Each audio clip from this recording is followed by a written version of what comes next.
My name is John Scott. I'm here today at Glenisla to speak to John Gibb about his involvement with the breed. John, firstly, thank you for having us at Glenisla today to chat about Beef Shorthorns. You've been breeding them for some time now. What first attracted you to the breed? Well, my first memories were my father's cattle. He had cross Highlanders, Shorthorn Highland crosses, and those females were all crossed with an Angus bull, and the progeny sold at 18 months and sometimes over 2 years old. They weren't very big cattle, but as time went on in the market, we were told that our cattle were too hairy and they didn't winter well inside and so on. So they'd rather we went on to a smoother coated animal. Well, the choices at that time seemed to be Irish blacks and blue greys, a lot of which came into this part of the world, or Hereford Friesian crosses. We never thought about the Galloway blue grey, but anyway, this is what we did, and they were still all crossed with an Angus bull. I harked back to getting a Shorthorn, and it all came about because we needed another Angus bull for some reason or another, probably an accident. Went into the second sale in March in Perth, picked a nice Angus bull, but he was too expensive, and so instead I bought a very nice white Shorthorn bull from Ardbenny. And after a season's, the first season's calves, I was delighted with the calves, and I thought, well, this is something we need to pursue. And that's what really started me off in the Shorthorns. Shortly after that, I got the notion, well, it would be quite nice to have a few purebreds, pedigrees. So in 1972 or 71, I bought one heifer from Bill Anderson, the Pennon herd at Philorth, and she was called Pennon Princess Daisy, and she produced a beautiful bull calf as a first calving, and I remember we had great fun running around the field with the tattoo thing, which we all had to put in the ears. That was quite an experience. Thereafter, we went back to the sales, and I bought a heifer from Upper Mill, and I bought another one from the Dewhurst Dungarthel. And then I went to the Hendersons at Newton Hall. Now the Hendersons were producing a slightly more modern type Shorthorn, which was infused with a certain amount of dairy blood. They were more commercial looking cattle. They probably weren't quite as nice and tidy to look at. But anyway, after that, I went down to England and I bought some dual purpose dairy Shorthorn cows from a herd called Stockwood and another herd called Maxton. Now these cattle were not what you'd look at a dairy Shorthorn today. They were very much dual-purpose cattle, and they carried quite a lot of meat. And across those with a traditional beef Shorthorn bull, there was a bull called Chapelton Brigand, who the milk board had at Scone, and he was a useful bull to use. And so it went on from there. You bought from a few different herds at the start, and how many of those families are still here today? Have some of them come all the way through with you? The Upper Mill one, it was a Lovely, which I converted into Desiree. That's where that came from. And the reason that happened was because we were using Maine Anjou influenced bulls at that time, or even sometimes Maine Anjou bulls. And I thought I'd give it a slightly French sounding name, but the Desirees are in fact Lovelies. Yep. And you said you bought your initial females in the early 70s. At what stage and I'm assuming that you gradually built up numbers and the commercial cattle here became, crossbred cattle were diminished whilst you built your numbers up. When did you get to a tipping point there when we were mostly Shorthorn? I'm not quite sure about that, but probably not until about the late 80s. Yeah. We did have a problem one year. It happened over Christmas and New Year. We lost a young cow that went down with brucellosis, an abortion, and we had to scrap the entire portion of our spring calving herd, which at that stage was 40 to 45 cows. We did also have an autumn calving herd, about the same number, but we managed to save it because it was in a different place. Yeah. And John, the breed's got a tremendous history, as we know, going back over 200 years. When you went into the breed and when you sort of fell in love with the breed, what were the key characteristics that you picked up on? And are there many of those characteristics still there? No, it was a sort of gut feeling where I had to go in, but the kind of shorthorns that were being produced in the 60s and early 70s were not commercially orientated. They were too small, they were too fat, and not carrying enough muscle for the commercial market, and people just didn't want them. We were sort of almost a laughing stock. But I thought, well, here's something I can try and do. So I just set to and developed what I thought was what the breed needed.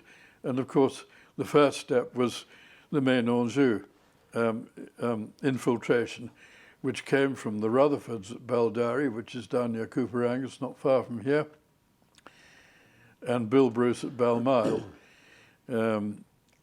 We did buy a heifer from Baldari, and we bought a pretty decent bull from Bill Bruce called Balmyle Express. He was a fairly big price at the time. I think he cost 8,000. And he really set us going, probably. But after a bit, it occurred to me that within the breed, there was too much percentage of Maine-Anjou going in, and we didn't really know what breed we were. Were we Maine-Anjou or were we Shorthorns? And I wanted to get back my purity. So this is what led me to go abroad and look for bloodlines abroad. And talk us through that process when you decided you wanted to increase the purity in the herd. I think probably what set me off was going to a world conference in Canada. I think it was about 1982. The cattle there were all purebred Shorthorns. There was no Maine-Anjou influence over there. They were big cattle, what I call craggy cattle. There had been an influence, had come in from the USA, of Irish Shorthorns. Now, the Irish Shorthorns were, again, big, craggy, dual-purpose cattle, capable of being milked and capable of producing some beef. A certain Dr. Roger Hunsley, the American executive, I'd call him secretary, but he was a director, I think, who was a great guru in the cattle world, got these Shorthorns in from Ireland, and he really revolutionized the breed. And I don't think enough people realize what was going on over there. He made them tall, efficient, and producing enough beef to get the breed going. The Australians caught on to this, and they took cattle from America into Australia. So what I was going to ask John about was in terms of some of the cattle that really made a difference, those names of those bulls and females that you found along the way that made a difference to your herd, and indeed the wider breed. You want ones I've imported or semen? Ones you've imported or animals that you bought that you have made a big difference. Yeah, but whilst we're on the importing, we can cover some of those. It'd be great. My buying policy has been, as far as bulls are concerned, I've looked at my figures here. I have bought equally from bulls bred in this country and semen and so on that I've imported from abroad, and backed up every now and again with one or two pregnancies to homebred bulls, which have subsequently been sold on. The ones that have made the biggest impression, which I bought from abroad, started off with a bull called Downsview Roan Mist. And he was a horn bull, but we took him to the Highland Show one year and he ended up as male champion. I think he would have been champion if he hadn't lost his tail.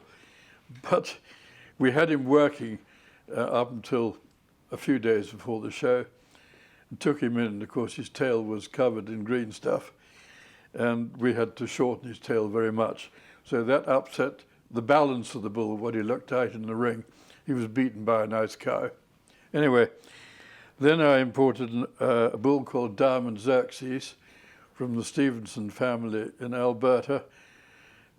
He was nearly all Australian bred by a Mandalong bull.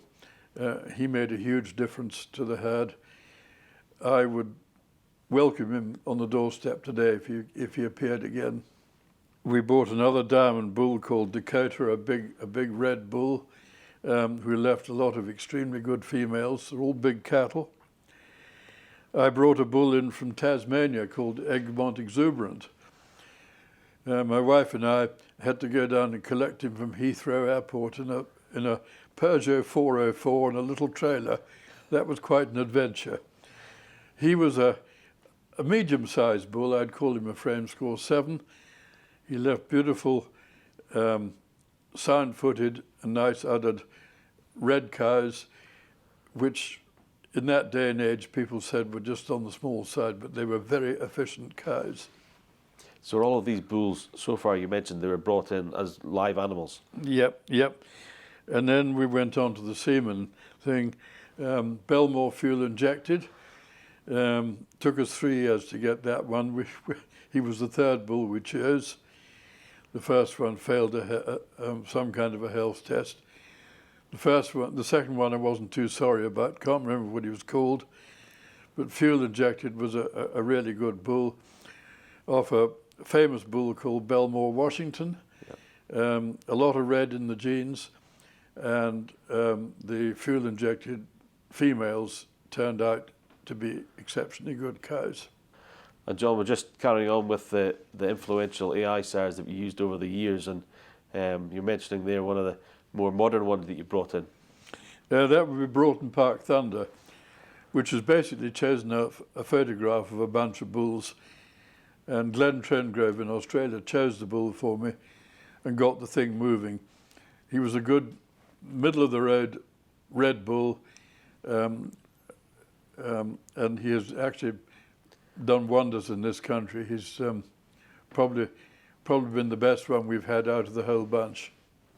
And in terms of bulls you bought live in this country through privately or through the ring or on female lines, what's been the standout there? I've tended to buy in this country through the ring because it does carry a certain amount of publicity with it. And bulls we've had, Chapelton Glen Clover, Holmere George, Fern Wivis. Fern Wivis was a particular bull, an enormous bull, and he produced a set of cows which probably were a very good foundation from the herd.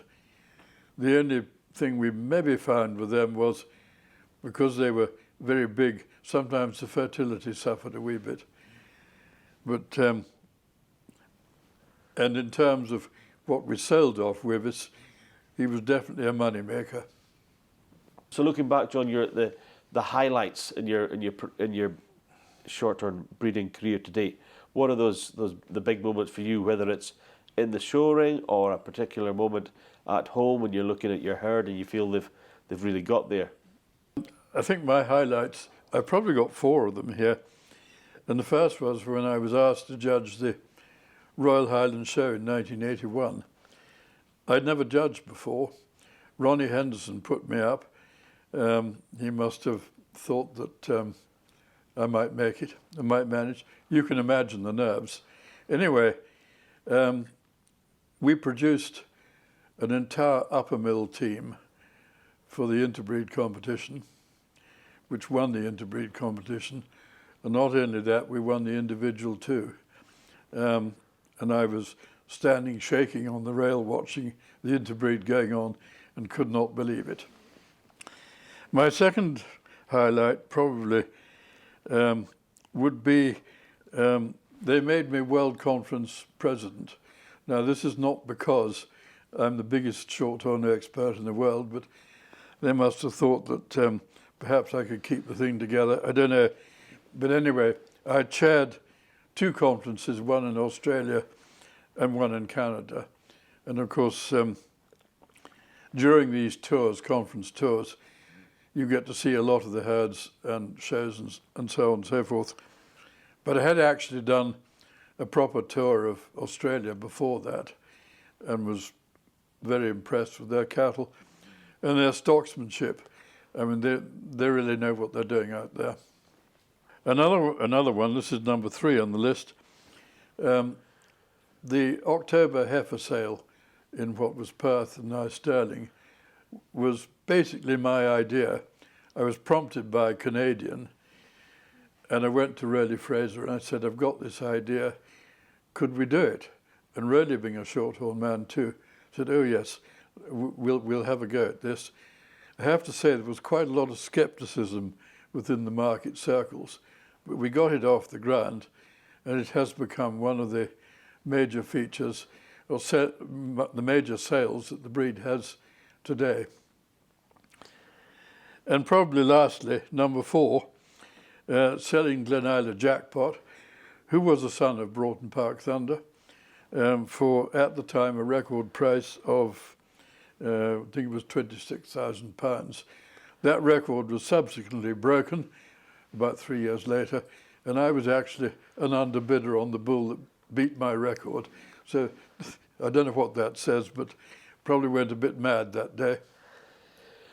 Well, it's I think we're all prone to going a bit mad, as you say, when you see the animal we want to kick on and get it bought. And with that in mind, I mean, that 30,000 target, do you think that'll be something that might get broached in the future quite soon? Very hard to say. I would think just right now, probably not. But when you look at the prices that really good bulls make and try and compare it to top sales, how does the thing add up? It just doesn't make any sense. So, John, we've talked about high points, which have been out and about and mainly off farm. What do you really enjoy about your herd of beef shorthorns now at Glen Island? What have you enjoyed over the years in terms of on the farm? Well, they're beautiful cattle to work with. I mean, I really love them. And wandering around in the yards with cattle all around me, with a pair of scissors cutting tails and so on and so forth. That's a bit of a joke amongst the staff, me dealing with tails. I don't like long tails.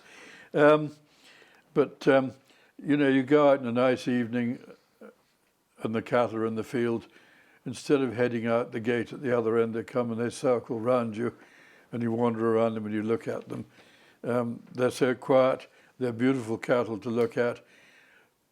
But they're worth something too, in terms of breeding value and meat value and so on and so forth. And you mentioned, John, there some of the key attributes of the breed, the meat-eating quality, the docility. What else do you think makes the breed ideal in the modern beef world, if you like? Well, they're cattle that are pretty easy to keep. They don't need anything much in the way of extra feeding. For example, our spring calving cows get nothing but silage, and it's probably not the best quality dairy silage either. It's fairly mature grass, and they do absolutely excellent on that, plus minerals. Yeah. And that's it, and they produce good calves. So a low cost, efficient suckler cow, which works in harmony with the environment, is really what you've bred over the years here at Glen Island, and what you'll continue to breed. Oh yes, I think so. Yeah.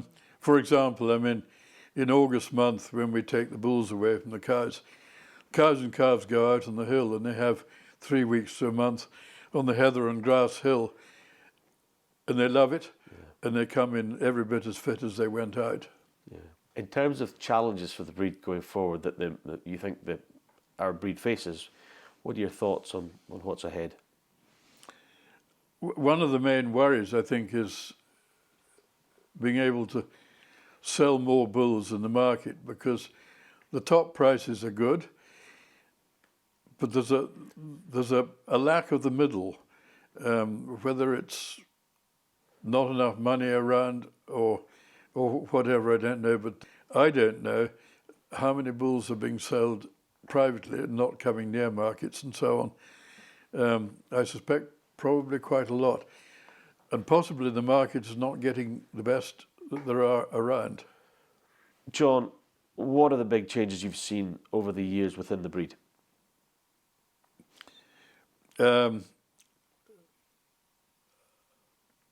Increasing the size of the cattle, making them competitive with the European cattle that we now have.